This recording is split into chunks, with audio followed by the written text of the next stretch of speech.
Bwana Yesu asifiwe. Tutaenda kuangalia ujumbe wa Mungu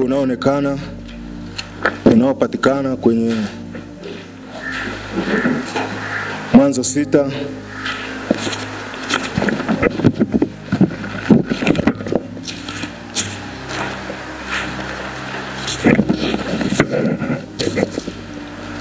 Mwanzo 6 aya ile ya 5. Mwanzo 6 aya ile ya 5. Nitawatangulia kusoma kwa uwezo wa Roho Mtakatifu. Maandiko ya Mungu yanasema, Bwana akaona ya kuwa maovu ya wanadamu ni makubwa duniani, na kwamba kila kusudi analowaza moyoni mwake ni baya tu siku zote. Maandiko ya Mungu yanasema hivyo. Bwana akaona ya kuwa maovu ya wanadamu ni makubwa duniani, na kwamba kila kusudi analoliwaza moyoni mwake ni baya tu siku zote. Bwana Yesu asifiwe. Ni kwa nini Mungu anatuambia kitu cha namna hiyo leo? Ni kwa nini tukapewa huo ujumbe? Wajua, hapa tulipo sisi, hakuna ambaye hata mmoja anaweza kumficha Mungu yale anayoyawaza. Ndio maana unakuta siku hii ya leo anatuambia hivyo kwamba mawazo ya mwanadamu ni mabaya kwa kila iitwapo leo, kila wakati. Hapo alipo Mungu, hapa nilipo mimi, anajua Msolo anawaza nini. Anakujua na wewe hapo ulipo unawaza nini. Ni ujumbe wa namna gani umeubeba ndani mwako? Mpaka Mungu anagaili kushirikiana na wewe. Mpaka Mungu anakata tamaa ya kuwa pamoja na sisi. Sisi ni wenye kuwaza maovu kwa kila iitwapo leo. Ni wenye kuwaza mabaya kwa kila iitwapo leo. Kila tunachokiwaza. Mimi ninakuwazia wewe baya, Mungu anajua. Wewe unamwazia fulani baya, Mungu anajua, anakuona. Ndio maana wakati mwingine tunaambiwa popote utakapoenda yeye Mungu yupo. Ni wapi utakapojificha? Hauna pa kujificha. Huna cha kumficha Mungu. Yeye akija tu. Na hapa kule Mwanzo alishamuona Adamu. Anamuuliza Adamu, Adamu uko wapi? Haya yote yanatokea huko. Haya yote yametokea huko. Adamu uko wapi? Anasema na mimi hapa. Mbona huko? Anasema nimejificha. Kwa nini unajificha? Ina maana kwamba tayari ndani ya moyo wa yule mtu kumeshakuwa na kitu kingine ambacho hakiwazi mazuri juu ya Mungu, hakiwazi mazuri juu ya ulimwengu, hakiwazi mazuri juu ya kazi ya Mungu. Mpaka Mungu anakasirika. Tunamkwaza Mungu kwa mawazo yetu mabaya, kwa maovu yetu tulio nayo. Ina maana kwamba mimi hapa nilipo naweza nikawa nawaza kwamba niwe na mali, lakini zile mali namna gani ya kuzitumia zile mali ni kwa ajili ya kwenda kwenye mambo yangu ambayo ni ya humu duniani na wala sio ya kule juu mbinguni. Wewe hapo ulipo unaweza ya kwamba uwe na fedha nyingi, lakini zile fedha ni kazi gani utakazozifanyia? Unawaza tu kwamba mimi nikishapata milioni 50 hapa sasa hivi nitaenda kujenga nyumba, na wala sio madhabahu ya Mungu. Nitaenda kufanya hili na lile na lile, na hivyo vyote Mungu akivitamani, akiviangalia, vyote havitamaniki kwake, vyote ni chukizo kwake. Si vitu vya kumtukuza yeye. Ndio maana anaangalia, anasema hapana. Yaani mwanadamu huyu namna nilivyokuwa nimewaza kumuumba, mpaka nikamuumba akafikia hapo mahali alipofikia. Sikutegemea kwamba itakuwa hivi. Mimi niliwaza kwamba ninavyomuumba huyo mwanadamu ataenda kuyafanya yaliyo sawasawa na mapenzi yangu, atanyenyekea kwangu, atatetemeka mbele za uso wangu, atafanya yaliyo ya kwangu ya huko juu mbinguni, atakuwa haendelee kuwaza ya huku duniani tu. Kiukweli Mungu ameyaona mawazo yetu, na ndio maana siku hii ya leo anatuambia ya kwamba mawazo ya mwanadamu ni mabaya kwa kila itwapo leo. Kila wakati yeye anawaza maovu tu, kila wakati yeye anawaza maovu tu. Hakuna wakati ambapo yeye anawaza habari kuhusiana na ufalme wa mbinguni. Tunawaza ya humu duniani, tunawaza ya humu duniani. Kupitia haya tunapaswa kujifunza. Unatakiwa tu mwenyewe uangalie kwamba unachokiwaza ndani ya moyo wako ni nini kumhusu Mungu wa mbinguni. Unachokiwaza moyoni mwako kuhusiana na maisha yako kinamfurahisha, kinampendeza, ama ni chukizo kwake? Ndio maana ilishindikana hata akaona hapana, hao watu ni vyema niwape amri, isiwaombi tena, iwe ni lazima, kwa sababu ameshaona mioyo yetu namna ilivyo. Mimi nilishuhudia mchungaji na mwinjilisti hawaende sawa, alafu wako madhabahuni. Mbaya zaidi tunashiriki sakramenti. Bwana Yesu, yani kiukweli lile linanihuzunisha na sipendi kuliona kiukweli ndani mwangu. Na ninaambiwa wapo ambao hawaelewani. Ninaambiwa wazi kabisa, ninashuhudiwa wazi kabisa.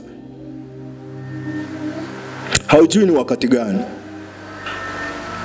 wakati gani ambao wewe Mungu anakuja kwako, na akija anakuja na sentensi za namna gani. Yeye ndiyo topu, yeye ndiyo wa mwisho. Hujui anakuja saa ngapi. Leo hii umembeba mtu ndani ya moyo, leo hii unawaza ya huku duniani tu. Yeye akija anakuja hapa sasa hivi, anakuambia mtumishi Dani tunaondoka. Haijalishi uko tayari ama hauko tayari, haijalishi umetii amri yake ama hujatii. Hebu niambie, kama Mungu angekuwa sio wa msamaha, wewe unafikiri yule Adamu siku ile ingekuwaje pale? Mungu akaona hapana, ngoja tu nimwache aishi, lakini hapa aondoke. Sasa leo hii anakuambia haya, ameyachunguza ndani mwetu, amechunguza mioyo yetu namna ilivyo. Anaona mioyo yetu kwanza, yani wala hatupo upande wa Mungu kabisa. Ina maana kwamba kama ni masaa 5 ambayo upo, ni mara chache sana wewe kuwaza yale ya Mungu tu. Labda kama huko umeenda kujitenga ukasema ngoja nijitenge nikakae kutafuta uso wa Mungu, hapo ndio kila wakati utakuwa uko busy na kumwazia Mungu. Lakini asilimia kubwa ukiwa haupo huko kwenye kujitenga, ina maana kwamba muda wote wewe sasa unawaza ya huku duniani tu, ambayo sasa ni kwamba yale ambayo unayawaza, yale makusudi ulioyabeba ndani ya moyo wako ni mafarakano matupu, ni vikwazo vitupu, ni viburi vitupu, ni masengenyo matupu. Mungu hapendezewi na kitu cha namna hiyo. Mungu hafurahiwi na kitu cha namna hiyo. Na waambia mimi, ndani ya nafsi yangu, ndani ya roho yangu niliumia sana kuona kwamba tuko kwenye madhabahu moja alafu hakuna maelewano. Na mbaya zaidi, Mungu anatuangalia. Sasa kama ndio hivyo, sasa pale tunafanya nini? Ndio maana siku zote usifuate tabia za yule mchungaji, ila fuata kile ambacho unafundishwa, anachokueleza kupitia Biblia. Angalia Biblia inasemaje, alafu ifuate hiyo. Kama mimi nitachukua tabia za kuhani, zinanitoa nje ya kusudi la Mungu. Kama nitachukua namna huyu ndugu alivyo, siwezi kufika kwenye ufalme wa mbinguni. Kwa sababu sasa mimi nimemfuata yeye na tabia zake na matendo yake, ndivyo ninavyoangalia kwamba huyu amekuwa amekasirishana na mtu fulani, na kwa sababu amekasirishana na mtu fulani, basi na mimi nifuatishe hivyo. Hawa watu wawili hawaelewani, sasa na mimi nichukue tabia hizo. Hapana. Naomba tuelewane kitu kimoja. Fikiria tu kwamba hapo ulipo sasa hivi, hapa gari limekuja, tunatakiwa kuondoka.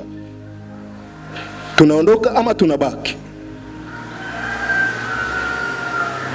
Wajua moyo wako namna ulivyo, wayajua mawazo yako namna yalivyo, wajua mienendo yako namna ilivyo. Uko tayari kwenda safari ama hauko tayari kwenda safari? Yule hana muda wa kukuambia ujiulize, muda wa kujiuliza ilikuwa ni huku sasa hivi. Amen. Kipindi hicho ambacho kimepita, mwaka mzima unasema wewe umekaa ndani ya wokovu, lakini ndani ya mwaka mzima huo ambao umekaa ndani ya wokovu ni kiburi. Yani Mungu hatamani hata kukuangalia, hataki hata kukuangalia, hautaki kunyenyekea kabisa. Yani namna tunavyokuona huku, huko ndani ya roho ni tofauti kabisa. Chukua hatua ya kubadilika, chukua hatua ya kubadilika. Wanasema maandiko yenyewe yamesema makwazo hayana budi kutokea, ila ole wake yule anayesababisha. Kwa maana hiyo ni kwamba ukiwa ndani ya huduma, vipo ambavyo vitakuja kwako ni vikwazo. Hivyo usivichukulie. Yule msamehe tu, kuwa na moyo tu wa kusamehe. Samehe tu. Mimi kuna mahali nilifika nikasema kiukweli kama ningekuwa sina moyo wa kusamehe nisingefika hapo mahali nilipo. Si ajabu kuvumilia kule ndio ambako kumesababisha leo nikawa Gombo Maranatha. Na uzungumza ule ukweli wa Mungu kabisa. Nilipita kwenye wakati mgumu tu, wa kuzungumziwa mazito tu. Sasa lakini nikawa nina ule moyo wa kusamehe, nasamehe, tunaendelea, tunafurahi, yanakuja haya, yanapita, yanaondoka. Basi Mungu akawa amenisaidia, amenivusha kwa namna hiyo mpaka leo hii niko hapa. Bwana Yesu apewe sifa.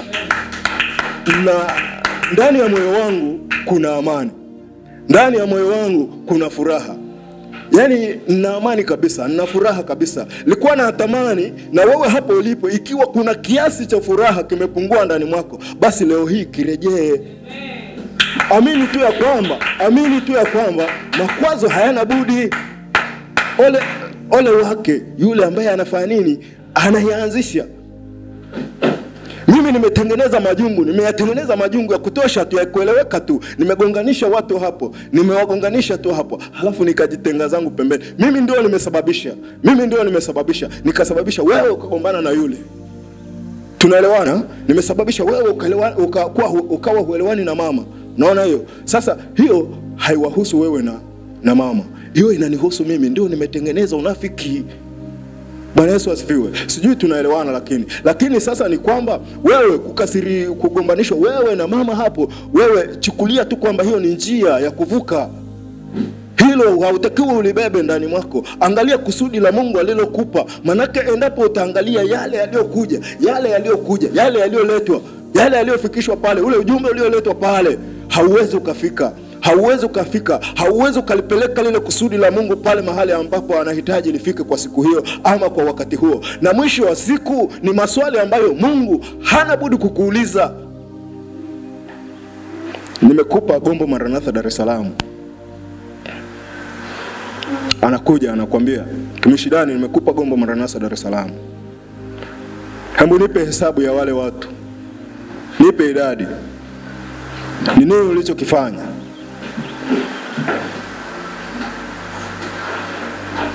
Majibu utakuwa nayo wewe mwenyewe.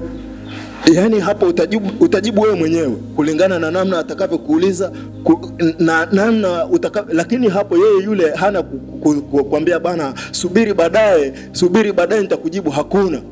Bana, mimi nimekupa Gombo Maranatha Dar es Salaam, watunze wale waumini, wachunge vizuri, lakini nimeona mapungufu, hukufanya vile inavyotakiwa kwa sababu ya yale yaliyopelekwa pale.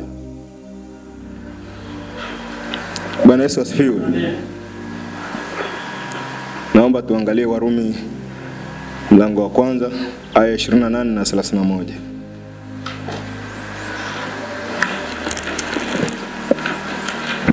Mimi sitaenda sana, taomba mtumishi mwingine ajiandae.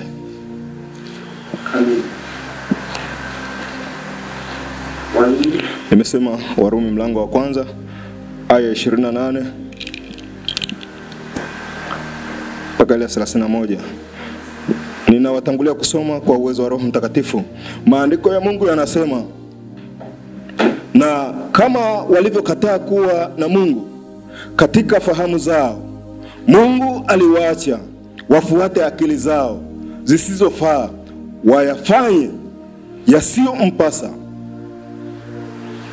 Unaona hapo Mungu anavyosema Na Mungu, na kama walivyokataa kuwa na Mungu katika fahamu zao, anamaanisha ya kwamba katika fahamu zetu tulizo nazo hatutaki kuwa karibu na Mungu. Hatutaki kutii yale ya Mungu. Hatutaki kusimama kwenye kusudi la Mungu. Ndicho anachotuambia Mungu.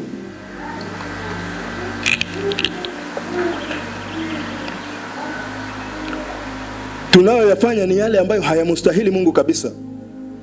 Na hapa kwenye 29 anasema wamejawa na udhalimu wa kila namna, uovu na tamaa na ubaya. Wamejawa na husuda na uuaji na fitina na hadaa. Watu wa nia mbaya tu. Kila wakati tuna nia mbaya tu.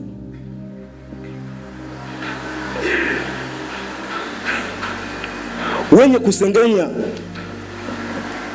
wenye kusingizia, wenye kumchukia Mungu, wenye ujeuri, wenye kutakabari, wenye kutakabari, wenye majivuno, wenye kutunga mabaya, wasio watii wazazi wao. Na hapa kwenye 31 anasema wasio na ufahamu, wenye kuvunja maagano, wasiopenda jamaa zao, wasio na rehema. Bwana Yesu asifiwe. Wajua haya tunayojifunza hapa sio ya kwangu mimi Msolo, ni ujumbe wa Mungu mwenyewe. Kwa hiyo tunatakiwa tutafakari wote kwa pamoja kwamba sisi ni watu wa namna gani katika makundi haya ambayo yaliyozungumziwa hapa. Tunakosa kuwepo hapo. Sisi hatuko kwenye majivuno, sisi hatuko kwenye viburi, sisi hatuko kwenye masengenyo, sisi hatuko kwenye uzinzi, sisi hatuko kwenye kukaa na maneno mabaya ndani ya mioyo yetu. Sijui kama naeleweka. Sisi ni watu wa namna gani? Tujiulize. Kwenye haya makundi sisi tunakosekana. Kwenye viburi tunakosekana, kwenye uongo tunakosekana, kwenye majivuno tunakosekana, kwenye kuhadaa tunakosekana. Mimi nina uhakika hapo hatukwepi. Hapo hatukwepi. Sasa nini anachokitaka Mungu? Ni nini anachokitaka Mungu? Mungu anachokihitaji ni kwamba mimi na wewe leo tumrejee Mungu. Tutengeneze sisi na Mungu. Tutengeneze sisi na Mungu. Juzi ile kwenye mkesha hapa tulikuwa tunajifunza ilikuwa inasemaje mtumishi, unikumbushe?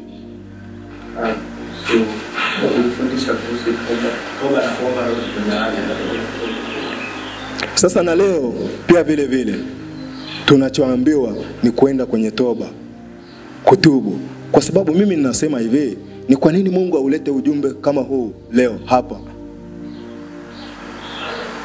Na hivi tulivyojifunza hapa, ninasema hivi, hatuwezi kukosekana humo kwenye ujeuri, hatuwezi kukosekana huko kwenye majigambo, hatuwezi kukosekana huko kwenye viburi, hatuwezi kukosa kwenye haya ambayo yamezungumzwa hapa. Na kwa sababu neno la Mungu ni Mungu mwenyewe na ni kweli, lina nguvu, liko hai kwa kila itwapo leo, tunapaswa kumnyenyekea Mungu, tunapaswa kumtii Mungu. Nimesema mwanzoni ya kwamba muda wowote na saa yoyote, mimi sijui hata saa 7 inaweza ikafika, sijui.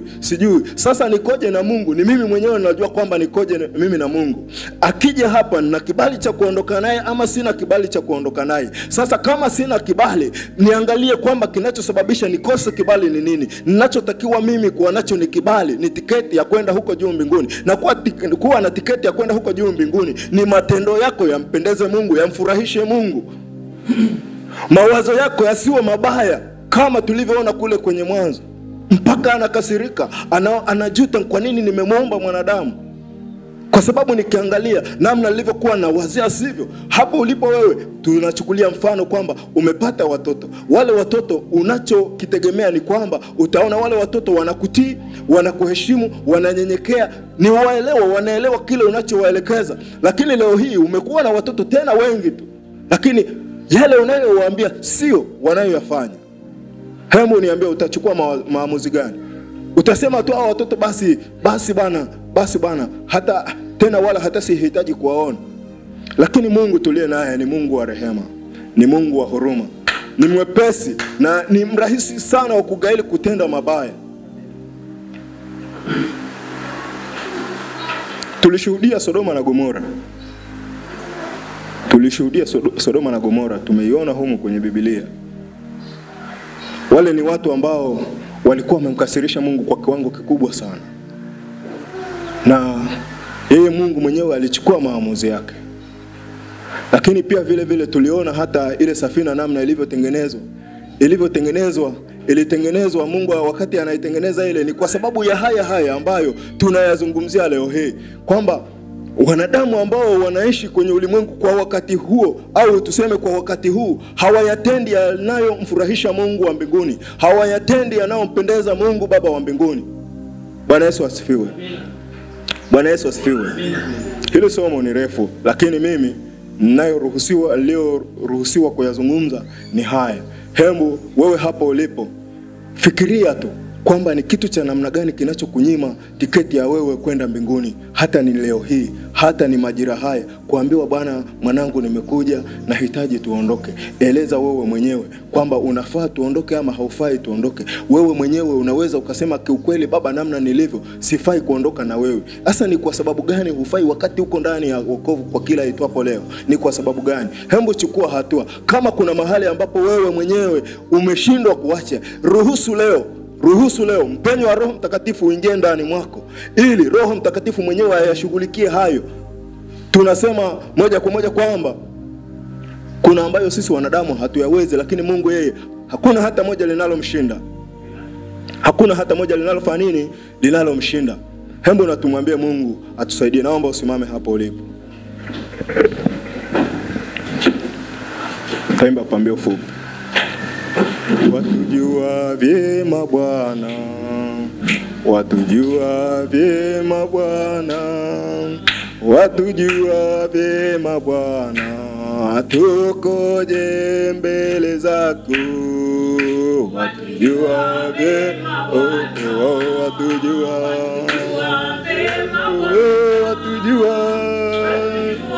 vyema Bwana, tukoje mbele zako.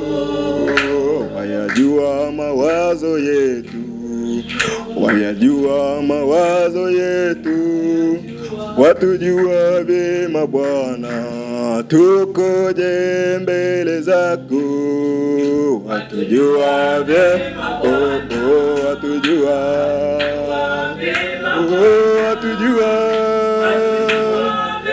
Bwana, tukoje mbele zako. Wayajua maisha yetu, wayajua maisha yetu, watujua vyema Yesu, tukoje mbele zako. Watujua vyema Baba, watujua, watujua vyema Bwana, tukoje mbele zako. Bwana Yesu asifiwe. Nimeongea kwa kumaanisha kabisa, sio kwamba niko kwenye maigizo. Ninamaanisha kabisa ya kwamba kuna mahali ambapo tunaweza kukosa ufalme wa mbinguni. Na kinachosababisha ni vitu vidogo vidogo tu, wala hata sio vitu vikubwa. Ni vitu ambavyo ukiangalia havina mapana wala marefu. Hebu wewe tafakari tu wewe mwenyewe kwamba ni wapi ambapo umemkosea jirani yako, ni wapi ambapo umemkosea Mungu wako, ni wapi ambapo umemkosea ndugu yako, ni wapi ambapo umekosea kwa majirani zako, jamii inayokuzunguka kwa ujumla, ni wapi ambapo umekosea hata kwenye madhabahu ya Mungu. Hebu tafakari wewe mwenyewe, alafu mwambie Mungu, hapo mahali ambapo nimekosea, naomba unirehemu ili niweze kustahili mbele za uso wako. Twende mbele za Mungu. Baba wa mbinguni, Mungu mweza wa yote, Ninakushukuru Baba kwa kuwa umetupa ujumbe wa neno lako hili asubuhi ya leo. Baba, tunakushukuru sana. Tena tunakushukuru sana. Tunakuinua, tunakutukuza, tunakusujudu, tunakushukuru sana. Wewe ni Mungu mweza wa yote. Asubuhi ya leo umetupatia ujumbe huu Bwana, ambao unahusiana na namna tunavyowaza mabaya, namna tunavyotenda mabaya, mawazo yetu namna yalivyokuwa si mazuri mbele za uso wako. Baba wa rehema, Baba wa rehema, Mungu ule wa huruma, asubuhi ya leo, asubuhi ya leo, asubuhi ya leo ninanyenyekea kwako. Asubuhi ya leo ninanyenyekea kwako. Asubuhi ya leo ninanyenyekea kwako. Asubuhi ya leo ninanyenyekea kwako. Ninanyenyekea kwako, wewe ambaye wayajua mawazo yangu, wajua kunena kwangu, wajua vitendo vyangu vyote, wayajua yote ambayo nimeyafanya kwa wanadamu wenzangu, ambayo hayapendezi, ambayo hayafurahishi. Oh Yesu Kristo, Mungu wa huruma, Mungu mwenye huruma, Mungu mwenye huruma, asubuhi ya leo, asubuhi ya leo tunakuja kwako kuomba toba na rehema. Tunaomba toba na rehema. Tunaomba toba na rehema. Tumekuwa tukiwaziana mabaya, tumekuwa tukineneana mabaya, tumekuwa tukizivunja amri zako Bwana.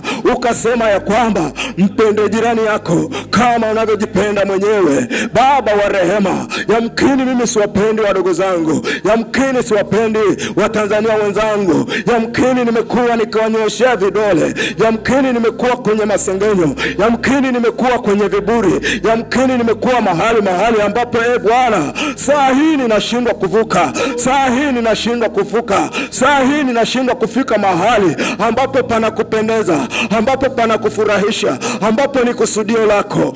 Yesu Kristo wa rehema, Yesu Kristo wa huruma, Yesu Kristo mwenye upendo, angalia kanisa hili Bwana, ambalo limepita kwenye masengenyo, ambalo limepita kwenye viburi, ambalo limepita kwenye uhadaa, ambalo limepita Bwana mahali ambapo sio pazuri. Asubuhi ya leo tunakuja kwako, wewe unayetujua vyema, wewe unayetujua vizuri, wewe ambaye unatujua vizuri, wewe ujue kuchunguza, chunguza ndani ya mioyo yetu, ndani ya mioyo yetu. Tumebeba mambo mengi, tumebeba viburi, tumebeba majigambo, tumebeba majigambo, tunaendesha huduma kimwili wala hatuendi kiroho. Yesu Kristo wa huruma, tuhurumie, tusamehe Bwana, tusamehe Bwana. Mambo ya Nyakati wa Pili 7:14, tunaomba uturehemu kwenye ile Mambo ya Nyakati, tunaomba uturehemu kwenye ile Zaburi ya 51, tunaomba rehema zako, tunaomba rehema zako. Mawazo yetu wala si sawa na mawazo yako, tunayowaza ni mabaya, tunayowaza ni ubatili mtupu. Yesu Kristo, tunaomba uturehemu, tunaomba utusamehe, yafute majina yetu pale kwenye vile vitabu vya hukumu. Asubuhi ya leo katuandike kwa upya tena kwenye vile vitabu vya uzima, kwenye vitabu vya uzima, kwenye vitabu vya uzima, kwenye vitabu vya uzima, kwenye vitabu vya uzima. Kayaandike majina yetu, kayaandike majina yetu kwenye vitabu vile vya uzima, kwenye majina yetu. Yesu Kristo, tukaipate nafasi ya kukaa kwenye mkono wa kuume wa Mungu Baba Mwenyezi, kwa jina la Yesu Kristo wa Nazareti aliye hai, kwa jina la Yesu Kristo wa Nazareti aliye hai, kwa jina la Yesu Kristo wa Nazareti aliye hai, kwa jina la Yesu Kristo wa Nazareti aliye hai. Ninatubu kwa ajili ya hii ardhi ambayo Bwana mara kadha wa kadha tumesimama juu yake, tukayanena mabaya, tukayatenda mabaya. Yesu Kristo, ninakuomba ulivyosema ya kwamba utatuponya, lakini hata na nchi pia utaiponya. Leo hii kupitia andiko hilo ninaomba utuponye, ninaomba uponye na hii ardhi ambayo Bwana tumeinajisi hii ardhi kwa kunena kwetu kubaya, tumeinajisi hii ardhi kwa kutenda kwetu kubaya, tumeinajisi hii ardhi kwa namna tulivyo. Yesu Kristo, tunaomba turehemu.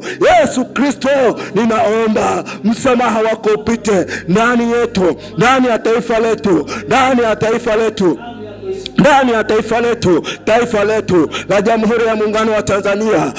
Wananchi wa Tanzania wamejawa na majigambo, wamejawa na majivuno, wamejawa na masengenyo, wamejawa na kila aina ya changamoto, wamejawa na kila aina ya maneno yatokayo kuzimu. Yesu Kristo, taifa hili la Tanzania pamoja na wananchi wake ninawasogeza kwako, nikiomba toba na rehema, hasa kuanzia viongozi wa ngazi za juu mpaka kufikia kwa wajumbe wa mashina. Ninaomba rehema, ninaomba msamaha, ninatubu Bwana popote tulipokukosea, popote tulipoyatenda ambayo Bwana yamekukwaza hata ukaona utuachilie mbali. Turehemu Yesu Kristo, turehemu ili tuweze kustahili mbele ya madhabahu yako, tukadumu katika umoja unaokupendeza, tukadumu katika umoja unaokupendeza, tukadumu mahali panakokufaa. Ni kwa jina la Yesu, kwa damu ya Yesu, kwa damu ya Yesu, kwa jina lenye nguvu, kwa jina lenye nguvu, kwa damu yenye uwezo, kwa jina lenye nguvu, damu ya Yesu ikanene mema juu yetu, ikanene mema juu yetu, ikanene mema juu yetu, ikanene mema juu yetu. Hiyo damu ya Yesu, hiyo damu yenye nguvu, hiyo damu yenye uwezo, ikanene mema juu yetu, ikanene mema juu yetu, kinyume cha mabaya yote. Ni kwa jina la Yesu Kristo wa Nazareti aliye hai. Baba, mimi ninashukuru, maana hayo yote nimeomba kutoka kwako, na tena nimeomba nikiamini ya kwamba Baba umetusamehe, Baba umetusamehe, Baba umetusamehe, Baba umesamehe kanisa lako Baba. Umeponya kanisa lako hili Bwana. Umeponya kanisa hili Bwana. Bwana Yesu, wewe ndio unajua ni wapi tulipokukosea. Bwana Yesu unajua ni wapi tulipokukosea. Wapajua tulipokukosea. Wapajua tulipokukosea. Wayajua mawazo yetu. Wewe waweza kuchunguza kila kitu. Kila aina chochote ambacho kimesikitirika, wewe unaweza kukiweka wazi. Mawazo yetu pia unaweza kuyaweka wazi. Bwana, kunena kwetu unaweza kukuweka wazi. Vile tulivyo unaweza ukaweka wazi. Yale yaliyofichika yakakaa wazi. Tunaomba rehema zako tu. Tunaishi kwa neema yako tu, si kwa namna tulivyo ndani ya mioyo yetu, si kwa namna tulivyo ndani ya mioyo yetu. Ndani ya mioyo yetu tumebeba shida, ndani ya mioyo yetu tumebeba takataka, ndani ya mioyo yetu tumebeba uozo, tumebeba changamoto, tumebeba mizigo mikubwa, tumebeba milima mikubwa. Tunaomba rehema zako. Tunahitaji msaada wako, tunahitaji msaada wako, tunahitaji msaada wako, tunahitaji msaada wako, tunahitaji msaada wako, tunahitaji msaada wako, tunahitaji msaada wako Bwana Yesu, tunahitaji msaada wako. Kanisa la Gombo Maranatha tunahitaji msaada wako, tunahitaji msaada wako, tunahitaji msaada wako, tunahitaji msaada wako. Kwa kuhani Alista tunahitaji msaada wako, hata kwa mama mchungaji tunahitaji msaada wako, kwa watoto wake tunahitaji fadhili zako, tunahitaji rehema zako, tunahitaji fadhili zako ndani ya kanisa letu la Gombo Maranatha. Hatuhitaji viburi, hatuhitaji masengenyo, hatuhitaji kujigamba, tunahitaji kunyenyekea kwako Roho Mtakatifu. Risharababa.